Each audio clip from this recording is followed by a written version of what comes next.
देशी गायींना राजमाता घोषित करून देखील गोहत्या थांबेना. गोरेगाव पोलीस ठाणे हद्दीतील तारणे मोहल्ला येथे गोवंशीय मांस विक्री करताना बजरंग दल कार्यकर्त्यांनी एकाला रंगेहाथ पकडले. गोवंश मांस मोरब्यातून विक्रीकरता आणले असल्याची पोलिसांची माहिती. 2 आरोपी अटकेत.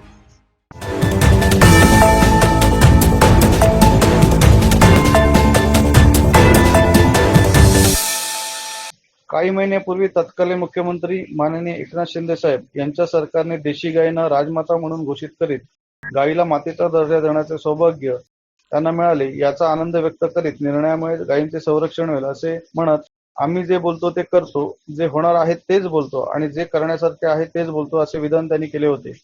या विधानाने समस्त हिंदू जनमानसात आनंदाचे वातावरण निर्माण झाले होते. परंतु या आनंदावर सर्वत्रच विरजण पडले असून देशी गायींना राजमाता म्हणून घोषित करूनही या राजमातेची हत्या काही थांबता थांबेना.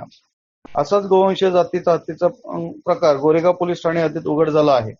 गोरेगाव पोलिसांनी दिलेल्या माहितीनुसार तारणे मोहल्ला येथे गोवंशीय मांस विक्री होत असल्याची माहिती गोरेगाव लोणेरे विभागातील बजरंग दल कार्यकर्त्यांनी गोरेगाव पोलिसांना देत गोवंशीय मांस तारणे मोहल्ला येथे विक्री करीत असलेला आरोपी उमर उस्माईल गैबी वय वर्ष 50 राहणार तारणे मोहल्ला याला ताब्यात घेत त्याच्याकडील 10 किलो गोवंशीय मांस व टाटा टेम्पो असे एकूण 52,000 रुपयांचा माल जप्त केला असून आरोपीकडे पोलिसांनी अधिक चौकशी केली असता सदर माल मोरबा येथून दुसरा आरोपी अकबर मस्कर राहणार मोरबा मोहल्ला याच्याकडून विक्रीकरता घेतला असल्याचे सांगितल्याने आरोपी अकबर मस्कर याला देखील पोलिसांनी ताब्यात घेत या दोन्ही आरोपींवरती गुन्हा दाखल करण्यात आला आहे.